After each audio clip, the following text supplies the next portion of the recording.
Are you bored of stories that are told year after year and it's exactly the same and predictable? I'm Dr. Ting Ting, and I'm here to reimagine stories to give characters a different destiny. Let's see what happened to Scrooge that Christmas Eve. Let's take a look at Scrooge's life and what happened to him when the ghost visited him. I found a pair of glasses shining bright. I slipped them on. What a sight! A world of wonder calling to me. Magic reading glasses set stories free. So magic reading glasses, come with me inside the stories that set us free. Every tale is a secret key, unlocking worlds of mystery.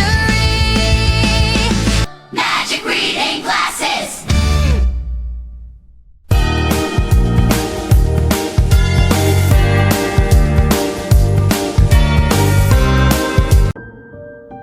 In the year 1840, England stood at the height of change.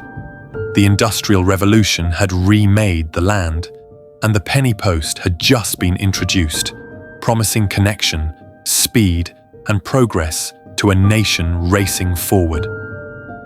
And yet, for some men, progress only made the silence louder. In the heart of London, beneath a sky heavy with snow, Ebenezer Scrooge sat alone. Snow covered the streets like a cold white blanket, muffling carriage wheels and footsteps alike. Gas lamps glowed dimly through the frost. Inside a narrow counting house, a single candle flickered, trembling in a draught that slipped through old stone and older ambition. Another Christmas Eve, another spent alone. Scrooge sat at his desk, the same desk where fortunes were calculated, risks measured, and profits secured. He lifted his violin and drew the bow across the strings. A melody began, then faltered. He stopped. The music held no warmth for him anymore. His gaze drifted instead to a globe, its surface worn smooth by his fingers. Trade routes, ports, oceans he imagined mastered and mapped, ships moving at his command, wealth circling the world and returning to him multiplied. He chuckled softly to himself. Then, almost absent-mindedly, he turned his attention to the Christmas village arranged on his desk. Tiny houses, little windows glowing with painted light. He adjusted one house, straightened the arrangement. He touched homes that were not real, in a world he would never enter. Still, he imagined that maybe he belonged there, a place where he was welcome.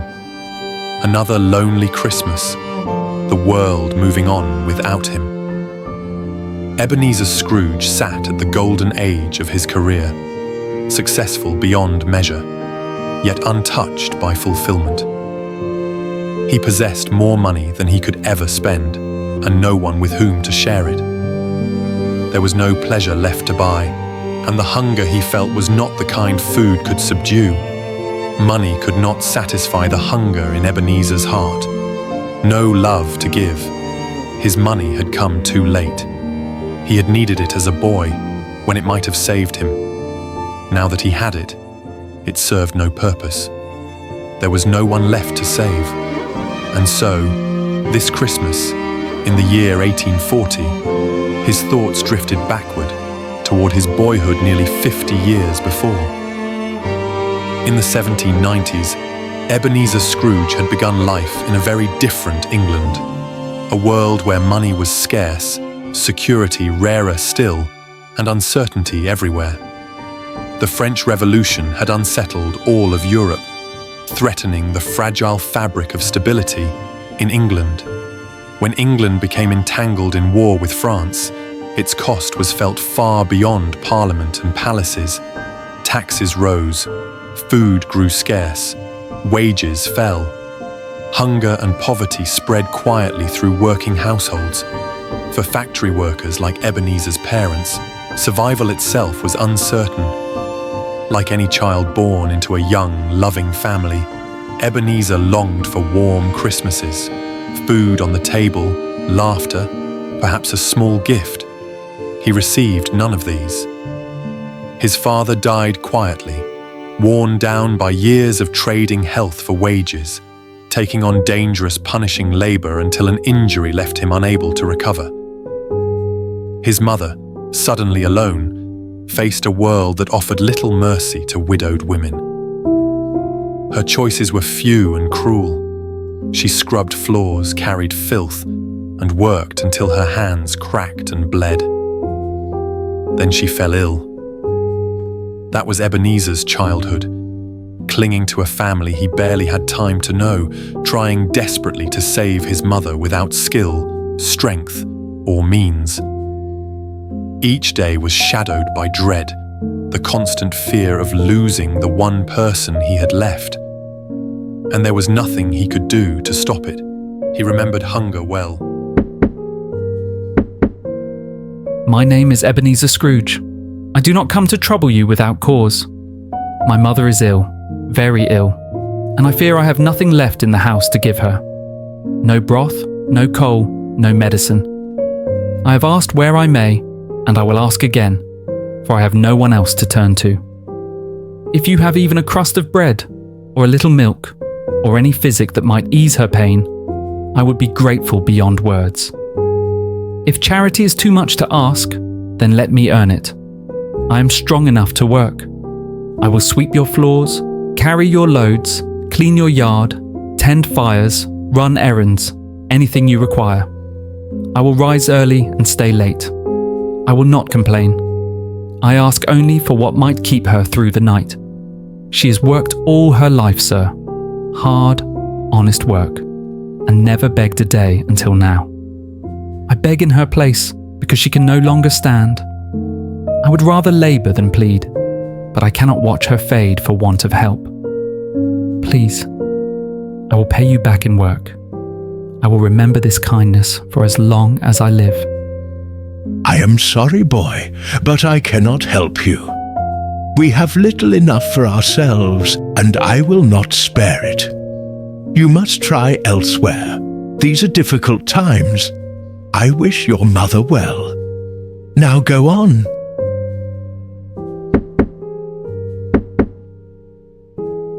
Please, Mum, I can work for you. I will do anything you ask. Scrub floors, carry water, mind the fire, run errands. I will not be a burden. I only need a little food and some medicine for my mother. She's very ill, and I have no one else to ask. I beg you, only until she is well enough to stand again. Oh, my dear boy, I'm so sorry. I have so many mouths of my own to feed, and I truly have nothing to spare. But I do hope you find someone who can help you and your poor mother. Take care of her and of yourself. Goodbye now. Just as the gloom deepened and night began to fall, a kindly clergyman happened upon the sad boy, sitting alone on the darkened street, his small frame bowed in despair. My dear boy, what ails you so? Why are you sitting here alone at this hour, looking so troubled? My mother is sick, sir. I cannot find work to support her, and I cannot bear to return home empty-handed, with nothing to help her recover. I am so afraid of losing her, and I do not know how to help her, or myself. My father passed away last year, and it has been only my mother and me since. She is all I have left in this world. Come now, boy. I have some spare bread from the offerings. Come with me to my parsonage, where we can prepare some warm soup to ease your mother's discomfort. You may also work at the parsonage and earn a few supplies for her. Let me help you, young man. You shall not face this alone. Just like that, the kind clergyman planted a small seed of hope in young Ebenezer's heart. Not enough to dispel the overwhelming fear he carried, but enough to kindle a spark of trust. Even with all the care he could give, Ebenezer's mother did not last long. She was too broken-hearted to continue, and she left Ebenezer alone in the world. Yet the clergyman did not cast him out into the streets. He took Ebenezer under his wing, guiding him like a father, teaching him skills, religion, reading, writing, and arithmetic. The clergyman soon noticed something remarkable about Ebenezer, something unlike the other boys who came to the parsonage to learn. Ebenezer never took breaks. In every moment outside his chores and responsibilities, he was calculating, budgeting his allowance, figuring how long the smallest portions of food might last. Poverty, it seemed, had sharpened him, revealing a rare blend of talent, discipline, and passion. As Ebenezer grew, the clergyman did one more thing to help set him on a path toward a better future. Drawing on years of modest savings, he wrote a compelling letter to Oxford, securing a scholarship for the boy. And so, in his 20s, Ebenezer Scrooge found himself among wealthy classmates at Oxford. He felt out of place, but he was profoundly grateful for the chance to forge a life of his own. Yet even amid opportunity, a shadow followed him, the guilt of the mother he could not save, and the fear that his future might mirror the terrors of his childhood. He had learned early that poverty was more than the absence of comfort. It was terror. That fear drove him. It carried him through sleepless nights of study and eventually toward the accumulation of property, security, and power. What had begun in hunger and despair became the engine of his success. But beneath it all lingered the memory of what he had lost. And still, it all left him empty. This Christmas, Scrooge is still alone, with the weight of heavy memories of his past. The candle burned low. The room grew colder. At last, the weight of the night pressed down upon him, and Ebenezer Scrooge fell asleep, surrounded by ledgers, maps, and silent toys. Then, a sharp, urgent knock shattered the stillness. Another knock, louder.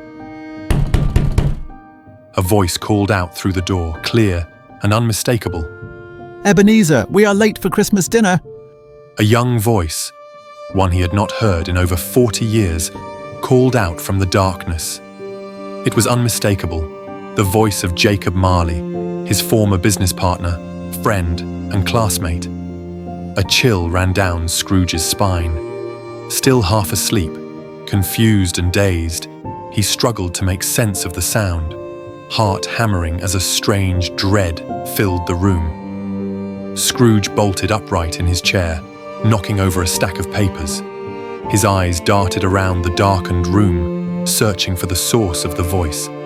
Jacob, He whispered, his own voice trembling. is that you? He rose unsteadily and moved to the door. With trembling hands, he opened it, and to his astonishment, there stood young Jacob. Not a day older than he had been at Oxford. Every detail was the same: the eager eyes, the familiar posture, the very presence that had once been so comforting. Scrooge froze, unable to speak. A mixture of wonder, fear, and disbelief surged through him. How could this be? How could 40 years vanish in a single moment? We're late for dinner, Ebenezer. We must make a proper impression on Sir Paul Fairfax. He is the head of philosophy at Magdalen College, Oxford. I hear he is soon to be knighted by His Majesty for his published works. His daughter is said to be the most beautiful girl in all of Oxford. They say she's clever, charming, and dresses better than anyone I've ever seen. There'll be other girls too, from all the fine families, so don't you dare dawdle or we'll miss the whole lot of them. Scrooge did not care that he was no longer a young lad at Oxford. The mention of Sir Fairfax's daughter sent his heart racing as though he were still 20. Memories surged back. The first time he had laid eyes on her, at the Christmas ball, the thrill, the awkwardness, the shy longing. Dreams of a different life with her stirred within him. Beside himself with a mixture of excitement and panic, he hurriedly dressed, straightened his coat, and nearly tripped over his own feet in his haste. Without a word, he followed Jacob out the door, determined not to miss a single moment of what the strange night might bring. He didn't care that he was no longer young, or even that he was still alive. Nothing made him feel more alive than the possibility of seeing her again. He cannot be late for this Christmas dinner. Welcome. Welcome to my home. This year is particularly special, for I am to be knighted by His Majesty. I have dedicated many years to the pursuit of philosophy, and through my published works, I hope to have contributed to the growth of knowledge here at Oxford and to the wider world. It is this recognition that brings such honor to the college, and it is only fitting that we celebrate together. Make yourselves at home, gentlemen. We look forward to another exciting semester, where your minds shall be challenged and your studies rewarded. My daughter will join us shortly at the pianoforte to entertain and remind us of the joy this season brings. Now, let us enjoy the evening, and a very Merry Christmas to all. Merry Christmas! The room glowed with candlelight, warm and golden, casting dancing shadows across polished wood and the eager faces of young Oxford students. Laughter filled the air, mingling with the scent of pine and spiced wine, and the very atmosphere seemed charged with hope, adventure, and new possibilities. After Sir Fairfax's speech, all eyes turned to the staircase. There she descended, Belle, modestly dressed in grey scholarly attire, yet radiant with a beauty and intelligence that drew every gaze. Her long black hair framed her face like a spell, captivating the students, and Ebenezer in particular. There he stood, a boy who by a stroke of fortune had found himself in that room, suddenly meeting the eyes of the most beautiful girl he had ever beheld. Her demeanor was gentle, curious, full of joy. She smiled kindly at everyone, speaking softly and easily, drawing even the shyer students into conversation. Scrooge remembered the sound of her laughter, how it lifted the stale Oxford air and the small, tender attentions she paid to those less fortunate at the table. How easily she had smiled at him, the awkward young man whose ambition pressed upon him like a weight. He had fallen in love instantly, and perhaps never truly stopped. Even in memory, he felt pale and nervous, the warmth of the room making his chest ache. Whatever magic had allowed him to stand in her presence once more, he could not say. But he felt again the power of that young love, the force of a moment whose magnitude made all his later successes pale in comparison. Belle spoke to him, and he was utterly mesmerized. Hello. I don't believe we've met properly. I am Belle Fairfax. And you are? Ebenezer Scrooge. Welcome to our home, Ebenezer. Tell me, what do your parents do? My parents had passed away when I was very young. A kind clergyman took me in when I was 12. He became my father in every way that mattered. I call him father out of respect, and because he is family to me. Oh, I am so sorry to hear that, Ebenezer. That must have been terribly difficult for you. But I am glad someone cared for you. I am glad you made it here. It was a difficult time, but I try to make the most of what I can. I am grateful to be here, truly. I am excited about the future. You are very positive and very determined. That is admirable. I suppose I learned early how harsh the world can be. And yet, I hope to make something of myself someday. That is very promising. And what do you like to study, Ebenezer? Accounting, but not to keep books for others. I hope to start a business of my own someday, though I do not yet know exactly how. How wonderful to imagine the future, to plan and dream. I find that terribly exciting.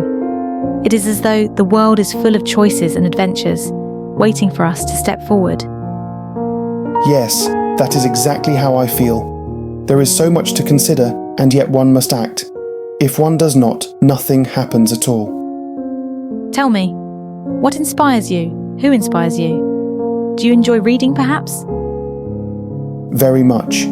Hamlet has always fascinated me. The dilemmas, the choices, the struggle to act in a world full of uncertainty. I feel as though I understand him in a way. I love Shakespeare, Romeo and Juliet, and of course, Hamlet. The questions he places before the reader, the uncertainty, it is brilliant, and yet so deeply human. Do you often find yourself lost in his thoughts? Always. I think of what I must do, what path to take, how to build my future, and it all feels like a stage where a single misstep could cost everything. I hope to make my father proud. He gave up all his savings to put me here. Then, when you are not buried in your studies, you must write to me. Share your favourite passages. We come from different worlds, but I think we share the same thoughts. Eben, may I call you that? It feels more endearing to me. I too live between what is expected of me and what I feel compelled to choose. I've often found myself pondering Hamlet and the paths we are all forced to walk. Yes, of course, I will write to you. I will hold you to that promise, Eben, and I look forward to seeing your thoughts, your ideas, your world. May I have this dance, Belle? Just before Ebenezer could respond, Charles Beaumont of the well-established Beaumont and Sons Cotton Company, an old money family enterprise, whisked Belle away. Ebenezer, half dazed, half bewitched, could only replay in his mind the most magical conversation he had ever had. That moment marked the beginning of his connection to Belle. Ebenezer lingered near the staircase, reluctant to leave yet unwilling to intrude further. That was when he heard Charles Beaumont speaking in a low, confident tone to another young gentleman across the room. Belle? Indeed, I shall ask for her hand. She is exquisite, and there is no other woman here who compares. Her fortune, her intellect, her connections, and her beauty, all of it is as much a prize as she is a companion. Mark my words, nothing, or no one, shall stand in my way. What of Ebenezer? I saw her spend quite a lot of time speaking with him. Ebenezer, you are joking, surely. That young Scrooge, the vicar's boy, here on a charitable scholarship, no less. He is only admitted because the college must accept a certain number of indigent students to secure royal funding. He is no match for me. Belle would never take him seriously. Have you seen the state of his hands? Soot-stained and rough, most unrefined. She indulges his conversation only out of pity, nothing more. Poor lad, to think he might aspire to someone of Belle's station. It is laughable. Ebenezer lingered in the shadows, the cruel words of Charles Beaumont echoing in his mind. Shame pricked at him, but it was swiftly replaced by something far stronger. Resolve. He clenched his fists and felt a warmth rise in his chest, not of anger alone, but of determination. Yes, he was a vicar's boy, a child of modest means, with hands blackened from labor and a past shaped by hardship. But he would not let that define him, nor would he allow the judgment of the privileged to dictate his future. If Belle, or anyone, saw worth only in wealth and station, he would ensure that he possessed both, earned with his own intellect and effort. Every slight, every whispered insult became a spark in the forge of his ambition. He would master the arts of business, of numbers, of trade, and he would prove that character, intelligence, and perseverance were worth far more than inherited wealth. Ebenezer's heart, which had known longing and tenderness, now beat with purpose. He would rise, not only to claim success, but to ensure that no one could ever belittle him again. And if fortune allowed, perhaps one day he might stand before Belle, not as the poor scholar she pitied, but as the man she could truly respect. Just as Ebenezer sank deeper into the memory of the hurt and humiliation he had felt as a young man, Jacob's hand rested gently on his shoulder. But Scrooge, this is the true conversation you were meant to overhear this time. Curiosity pricked at Ebenezer, and he allowed himself to be led quietly down a corridor, careful to remain unseen. Soon he came upon a warm, softly lit corner of the room where Belle sat with her friend Lucy, speaking in low, animated tones. This was a conversation Ebenezer had never heard, never even imagined, and yet it would strike him profoundly. Every word, every inflection seemed designed to illuminate something he had longed to understand about her, about the life he had almost shared, and the choices that had yet to come. Jacob's knowing smile lingered as he stepped back, letting Ebenezer listen unseen, giving him the gift of insight that had been denied to him in youth. Who was that boy you were speaking with? They say he hasn't a penny to his name. Oh, hush, Lucy. I am not searching for a man of wealth he did not earn. I value a man who can create his own fortune. One should not be judged by what his father accomplished, but by what he himself dares to become. You are quite right, Belle, and I beg your pardon for my insensitivity.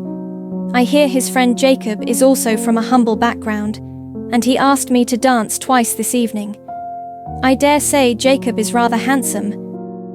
Well, Lucy, it seems we have found ourselves a pair of ambitious, handsome young scholars, both with bright futures ahead of them, and both quite pleasing to the eye. But what of Charles Beaumont?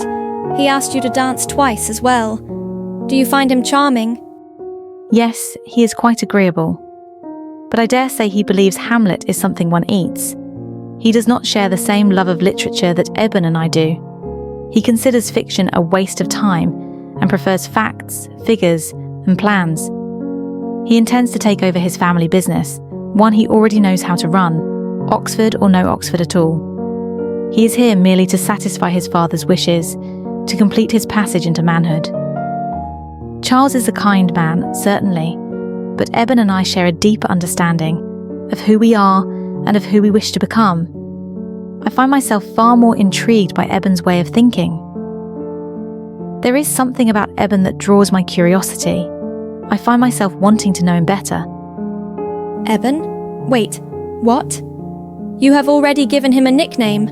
My dear Belle, that is quite telling. You reserve such familiarity for no one. I do believe you are absolutely, positively smitten.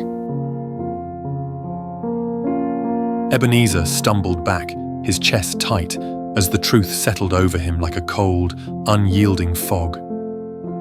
Belle had never cared for wealth, status, or inherited fortune. She had cared only for him, his mind, his character, the connection they shared. Over the years, he had somehow convinced himself that she had chosen Charles for his station. But memory, selective and cruel, had erased the real reasons she did not choose him. Now, confronted with the clarity of that moment, the weight of reality pressed in. Every ambition he had pursued, every calculation of success measured in pounds and property, had blinded him. For decades, he had believed that securing riches and influence would somehow make him worthy of Belle. But in truth, it was his own choices, his own priorities, that had driven her away. He had missed the entire point. Belle had cherished their shared thoughts, their conversations, the honesty and curiosity that bound them together. The world he had so fiercely striven to conquer, money, power, reputation, had never mattered to her, and in chasing it, he had lost her. The ache in his heart was unbearable, yet from it came clarity. It was not Charles Beaumont, nor society, nor circumstance that had taken Belle from him. It was himself. Over the following years at Oxford, they exchanged countless letters, sharing their thoughts, doubts, and reflections on Hamlet and other literature. Their love was born as much from intellect as from emotion. But reality soon demanded attention. On one of his accounting projects, Ebenezer studied the challenges facing businesses near the port town of Bristol, a major hub of trade near Oxford. He noticed a troubling pattern. Many companies suffered losses due to inconsistencies in the transportation of goods. Packages went missing, shipments were unaccounted for, and resources were wasted. Drawing inspiration from the Medici banking system of the 1400s, Ebenezer devised a meticulous tracking and accountability system. Each shipment was assigned a unique number, and a double-check procedure ensured that the receiver could account for all items before accepting them. He shared his idea with Jacob, who immediately recognized its brilliance. Jacob visited multiple companies, offering to track their shipments free for a fortnight to prove the system's reliability. After demonstrating the accuracy of their method, they charged a modest fee to continue monitoring shipments. The system was a resounding success. Companies saw their losses and thefts reduced by 80%, and the Scrooge and Marley Express Insurance quickly gained a reputation for precision and integrity. The young scholars' side project grew so profitable that they were able to leave the modest scholar quarters behind and move into a proper house of their own before graduation, a remarkable achievement for boys who had started with nothing. Then came the proposition. One day, a man named Cornelius Fletchley, a smooth-tongued merchant of some renown but questionable reputation, came calling on young Ebenezer. He offered to purchase the Scrooge and Marley Express Insurance for a handsome sum, enough to set Ebenezer comfortably for life. There was, however, one condition. Jacob Marley was to be cut out of the deal entirely. According to Fletchley, removing Jacob from the partnership would maximize profits and simplify the transaction. Listen here, Scrooge.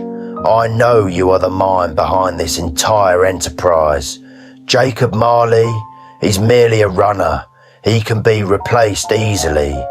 What we are purchasing is the intellectual property, the system, the methods, the very blueprint of your company. That is all your design, your work. Jacob's contribution, while loyal, adds little of monetary value. Any competent man could be hired in his place. Think on this, young man. Accept my offer and you step fully into the realm of the upper class. Property, companies, a future of your choosing, a career built on your own ingenuity. Once you leave Oxford, this company may no longer suit your ambitions, but with my control, it will flourish and you will be free to move forward unburdened. This is an attractive offer, Mr. Fletchley. Yet I must confer with my partner, Jacob, and with my fiancée, Miss Belle, before giving a reply. I shall return with my answer within a day or two. What have you to consider? Opportunities such as this come but once in a lifetime. Hesitate, and I walk away. Offer withdrawn. You will be left with a company that, without Jacob's support or my assistance, may trap you indefinitely, stalling the very life you hope to build. Decide wisely, Ebenezer.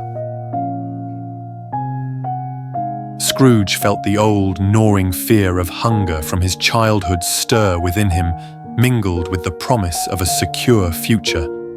Yet there was the inevitable weight of disappointment he might bring to Jacob, his loyal friend and partner. He was torn between loyalty, love, and ambition. At the same time, a quieter, more insistent thought pressed upon him: the fear of having nothing to show at the end of his years at Oxford. To return to the parsonage without means, without prospects, would be to relive the scarcity he had long fought to escape.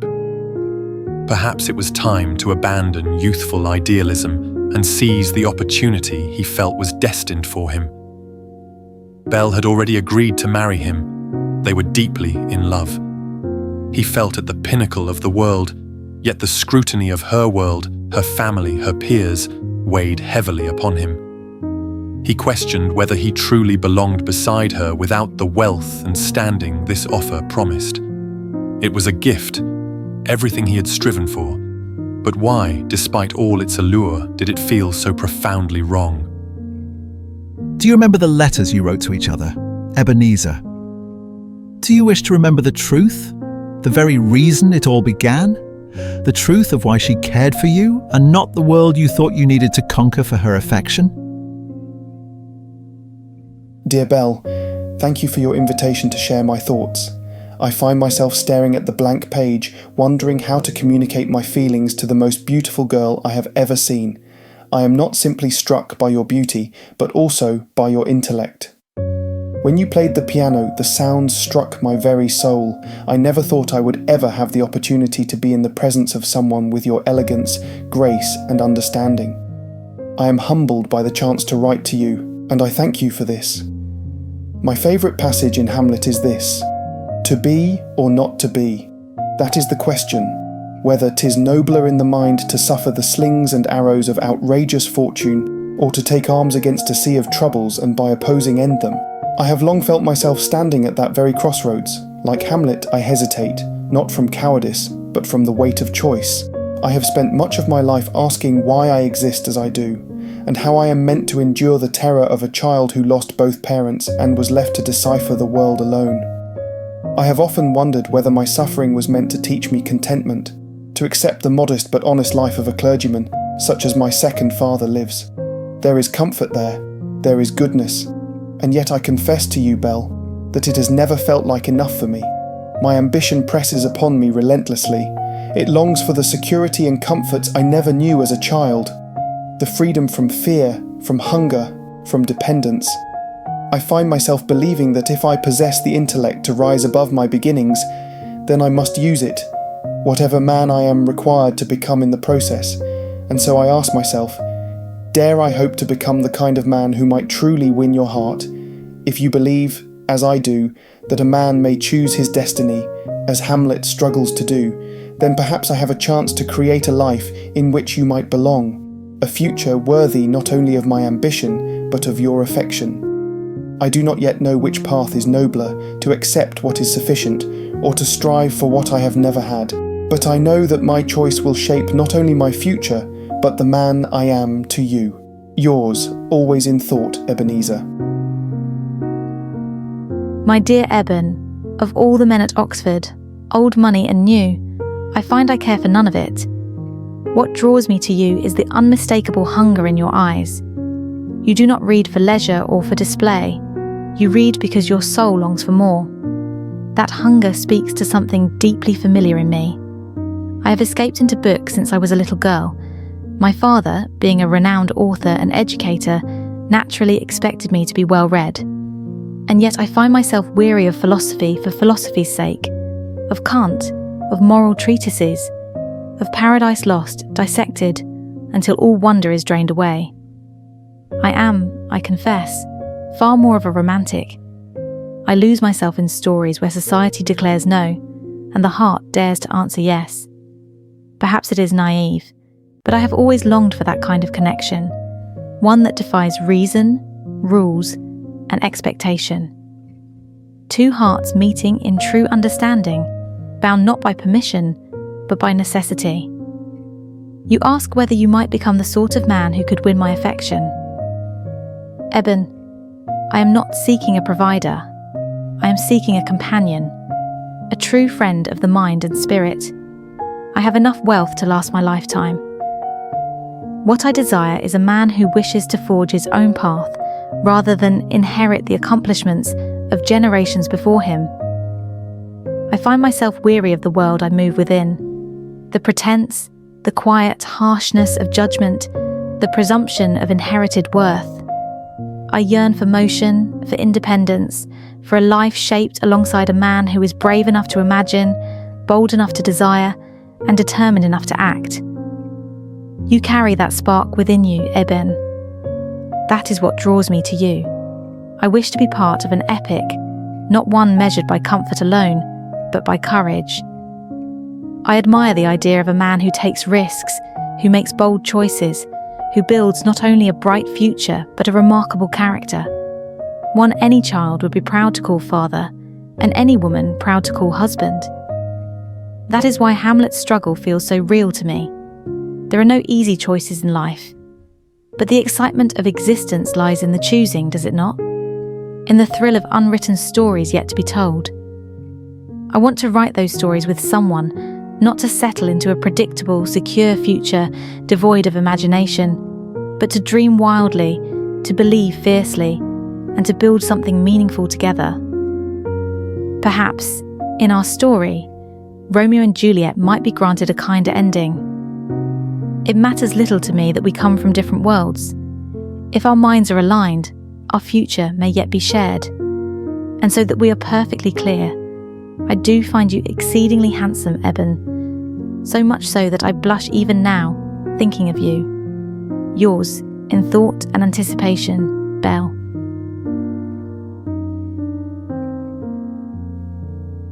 When you signed on that contract with Mr. Fletchley, that was the choice that changed everything. That single act set you on the path you walk now, and it drew the line between what could have been and what became. I am walking away now, Ebenezer, with your future in my hands. This offer is only good.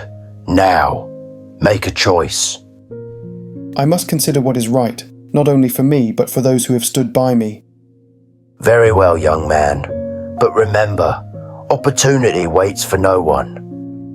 Cornelius paused mid-step, a thin, predatory smile curling on his lips. He paused, letting the weight of the silence press down on Ebenezer, allowing the young man's insecurity and fear of missing out to settle in. Fletchley's plan was cunning. The company, worth perhaps 50 times what he now offered, could have fetched a far higher sum if sold at market value, with Jacob's keen eye and Belle's access to proper counsel guiding the sale. But Cornelius had ensured they were absent. Their presence would have forced the price higher, perhaps made him reconsider, perhaps protected the friendship Ebenezer held dear. Young man, I am offering you a generous sum today, far more than most could dream to hold at your age. There is no need for counsel, no need to dawdle. The decision is yours, and it is a rare opportunity. You will not see such an offer again. Sign now, and secure your place, your fortune, your future. Hesitate, and it may vanish. Think carefully. This is not merely a sale, young man. It is your one chance to rise, to leave behind uncertainty. With trembling hands, Ebenezer signed the contract, the pen quivering as if it shared his unease. A knot coiled tight in his stomach, pressing down with a weight heavy on his heart. Around him, the room seemed to blur, the triumphant smile of Cornelius Fletchley cutting through the haze like a blade. And yet, instead of exhilaration, there was only a hollow ache. Why did this moment of supposed success feel so wrong? Why did the promise of fortune, the securing of his future, press down on him with such guilt? In that instant, he understood the price he had paid, not in pounds or pence, but in loyalty, trust, and the quiet moral compass that had guided him thus far. The thrill of ambition was tainted by the shadow of betrayal, and the stark realization that he had sacrificed more than he had ever intended. Success had arrived, but it carried a bitter taste, and the echo of choices made in haste that could never be undone. I have heard what has occurred, Eben. How could you do such a thing? Jacob, and Lucy as well, are heartbroken. They loved you dearly. You cut him out entirely. Please tell me there is a misunderstanding. I must understand the truth. I did it for us, so that I might provide for you, so that we might have a real future. Belle, you do not understand the world like I do. I was afraid of losing everything I built. I was afraid of losing you because I have nothing to prove myself to your world. Have I ever asked you to prove yourself to my world? That was something you fashioned in your own mind. It was never required of you by me. That burden was entirely your own. Your decision has broken what bound us together. I never asked you to betray your conscience in pursuit of success. You could have shared your prosperity and still risen, without betraying your friends. I am disappointed and I'm heartbroken. Hamlet does not fear action. He fears becoming the sort of man who can justify anything. If one acts against his conscience, he must not call it wisdom. Hamlet asks, to be or not to be? You chose to be the man who could explain betrayal. I cannot marry such a man. You once said, Hamlet delayed in order to keep his soul intact. Why then did you surrender yours so quickly? You once asked whether you might earn my affection. I fell in love with the man you were striving to become, but you have chosen instead to become someone whose character I cannot love. A man who can betray one who loved him without condition is not a man I can trust with my life. Choices have consequences, Eben. And yours is this: you may no longer claim the affection of someone like me. I never wished for you to exchange your character for wealth. There are honourable ways to earn it. This was not one of them.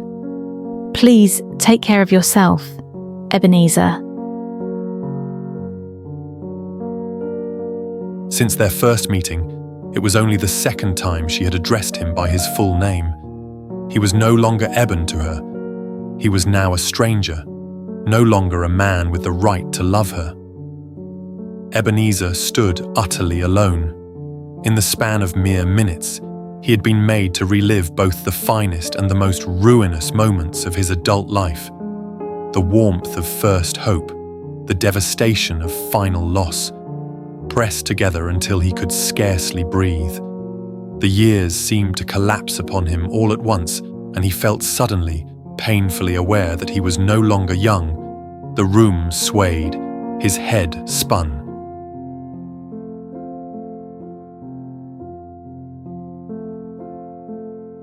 Enough. Please, take me from this place. I cannot bear to watch any more. I know now that I was wrong. I am sorry, my friend. I should never have allowed fear and doubt to control my choices, nor permitted them to drive me to betray you. I see now what it cost me. I understand it at last. But we have another dinner to go to. Off they went, and as if carried upon a dream, they found themselves in another place, warm, spacious, and glowing with Christmas light. A long dining table stretched before them, laid with abundance, laughter echoing softly through the room. There sat Charles Beaumont, with Belle beside him. She had yielded in time to the fate expected of her, marriage within her circle, a life approved and admired by society. Her young love with Ebenezer had ended in heartbreak, and so she chose what was safe. Charles was kind to her, still proud, still self-assured, even arrogant at times, but he had not betrayed anyone to obtain his wealth. In that, Belle had found some measure of peace.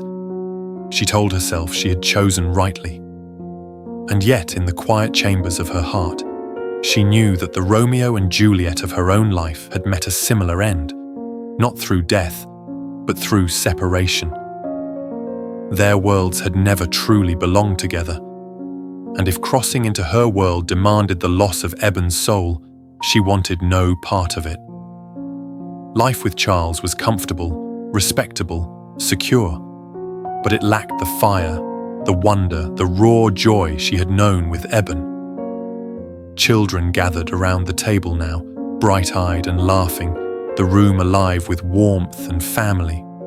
Ebenezer watched, a sharp ache piercing his chest. His old rival sat in the place that might have been his. Though Belle had once loved him, Ebenezer had lost her in a single moment of fear, a moment that had scarred his character forever. He had believed money would make him worthy of her. He had never understood that pursuing wealth by shortcuts had cost him the greatest success of all: a life beside her. To see Charles take his place at her side cut deeply into Scrooge's heart. He looked upon Belle's face once more, content, safe, surrounded by the family he might have shared with her, and felt the full weight of his loss. At last he turned away, unable to bear it any longer. Jacob, please, let me go. If these are the final moments I am granted in life, then let them end swiftly. I have seen enough. Scrooge, once again himself, older now, weathered and no longer young, stood trembling, the weight of regret pressing upon him like a leaden cloak. Pain coiled in his chest, a bitter echo of choices made and opportunities lost. Every memory, every fleeting moment of hope and heartbreak surged through him, leaving him hollow yet unbearably alive. The years had not softened the sting. They had only made him more acutely aware of the cost of fear, ambition, and misjudged priorities. Alone he shivered, the ghost of what might have been haunting him more vividly than ever. He trembled with regret and pain. But there is another dinner you must see, Ebenezer Scrooge, another universe, another possibility. A world not shaped by fear, nor by haste or betrayal. A path you might have taken had you chosen differently. Come, you have seen what was and what became. Now you must see what could have been. The words hung in the cold air, heavy with promise and dread. Scrooge lifted his head slowly, his eyes hollow, his heart bruised and weary. He did not ask what Jacob meant. Part of him feared it. Another part, small, aching, and long buried, desperately needed to see it. He knew what Jacob intended to show him. He had imagined it countless nights, lying awake alone in his bed, the same vision returning to him again and again.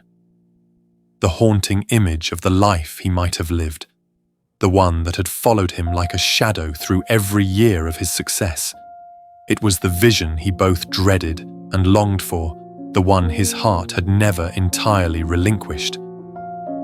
He knew what was coming next, and he did not resist.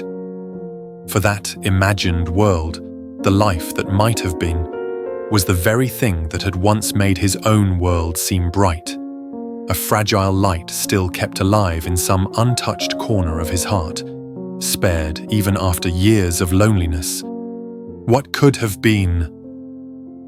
Bright Christmas lights burst into his vision, garlands glowing, a great tree crowned with shimmering candles, the air alive with laughter and warmth. All around him were familiar faces, long lost yet achingly dear. He saw Belle first, wrapped in a tender embrace, her laughter soft and unguarded. Nearby stood his friend Jacob, content and smiling, with Lucy at his side, her hand resting easily in his. The room was filled with love freely given, with ease and affection that required no proving. It was a life shaped not by fear nor ambition alone, but by trust, loyalty, and shared joy. And as Scrooge stood among them, he felt the unbearable warmth of a Christmas that might have been his, the very Christmas he had dreamed of as a child. And how strange it was to realize that all the money in the world could never purchase the happiness he now glimpsed, borrowed for a moment, yet longed for all his life. Eben, my dear, Merry Christmas. How grateful I am to call myself your wife. And congratulations to you and Jacob on the growth of your company. To think you now oversee trade through 10 ports across England, it is a remarkable accomplishment. Here, let us mark this moment.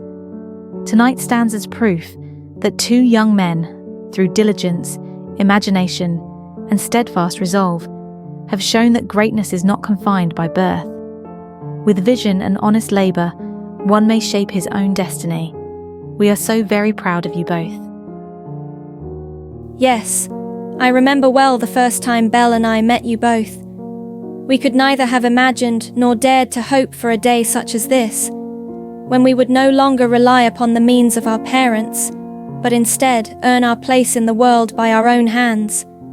The journey has been filled with challenge and excitement alike, and to see it culminate here, surrounded by family, is a joy beyond measure. And your children, how dearly they love you both. My turn, if I may. I'm glad indeed that we were roommates, old chap, and that we were able to learn side by side, to grow together in our own ways and to support our families back home. You were able to care for your father, and I for my elderly parents of humble means. Who would have thought that two boys of modest origin might find such success at Oxford? The path was uncertain and often difficult, yet here we stand, having overcome those trials together. I am proud to call you my classmate, my friend, and my partner. Even if it were but a dream, Scrooge felt Belle's words strike deep into his soul. To hear her say she was proud of him, that simple affirmation, was all he had ever longed for, all the ache of his life condensed into that one moment. And there it was, unadorned, powerful, and profoundly moving. Then his eyes fell upon the children, clustered near Belle and Lucy, bright-eyed and laughing. His heart clenched. These were the little ones he might have called his own, the life he could have built with her. Did they bear Belle's smile, or his gaze? Did they carry the spark of the love they shared in their features, their laughter? A Christmas filled with warmth, gratitude, and joy. He could almost feel the scent of the tree, the hum of contented voices. Scrooge could not look away.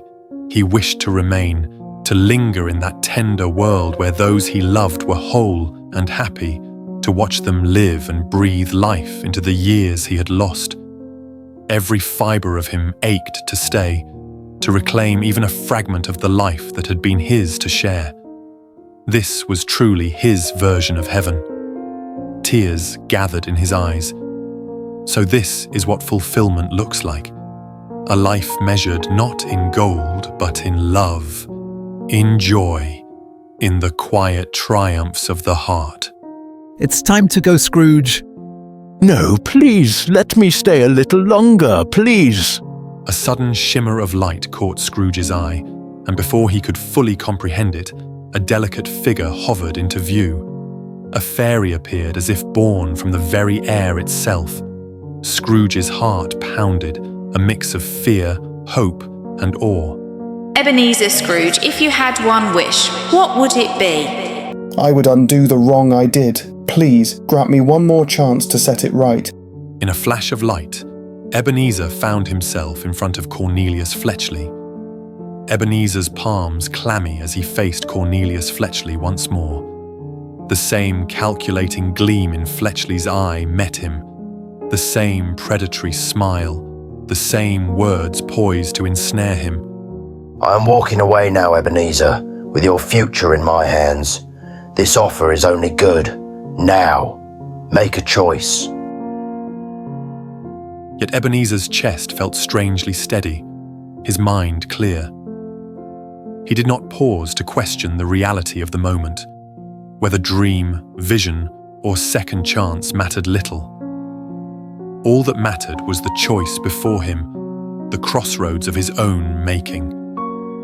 With a calm he had never known at that age, Ebenezer lifted his head, met Fletchley's gaze, and spoke with quiet, unwavering authority. No, I will not sign. I will not betray my friend. Leave this place, and never show your face to me again. I will not be party to your schemes, nor will I sacrifice my conscience for the sake of ill-gotten gain. Cornelius Fletchley's smirk faltered, a flicker of surprise crossing his face at the unexpected defiance of the young man he had sought to manipulate. Ebenezer stood tall, chest heavy but proud, the weight of fear and doubt lifted from his shoulders. For the first time, Ebenezer knew that true success was not measured in wealth or influence, but in honor loyalty, and the courage to act rightly. Through tireless effort, ingenuity, and careful stewardship, Scrooge Marley Express Insurance flourished, surpassing even the reach and renown of the Beaumont Cotton Company. Ebenezer Scrooge married Belle, and Jacob Marley found his match in Lucy. The young couples nurtured bonds that became the very soul of their enterprise, built on cooperation, imagination, and adaptability. Together, they revolutionized the monitoring and control of shipping.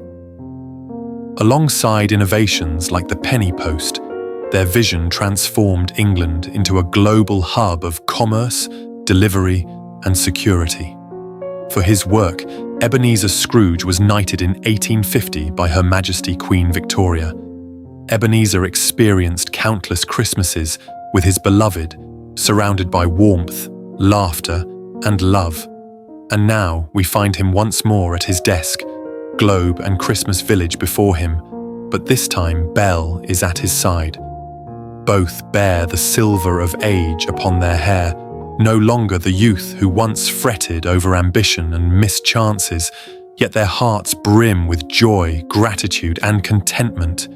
He reflects on a life lived twice over, the first filled with errors, regrets, and lessons painfully learned, the second blessed with the chance to act rightly, to honor friendship, love, and conscience.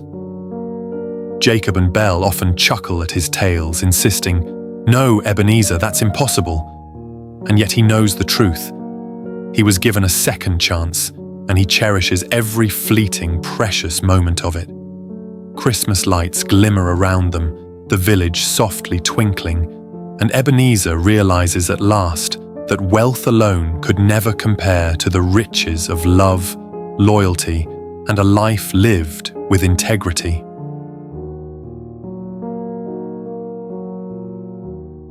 To be or not to be, who do you choose to be?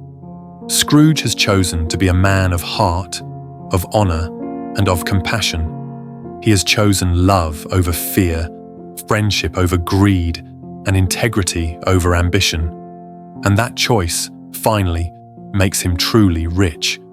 He was no longer the man controlled by fear, but a man who realized that the value of a life is measured in the quality of his choices.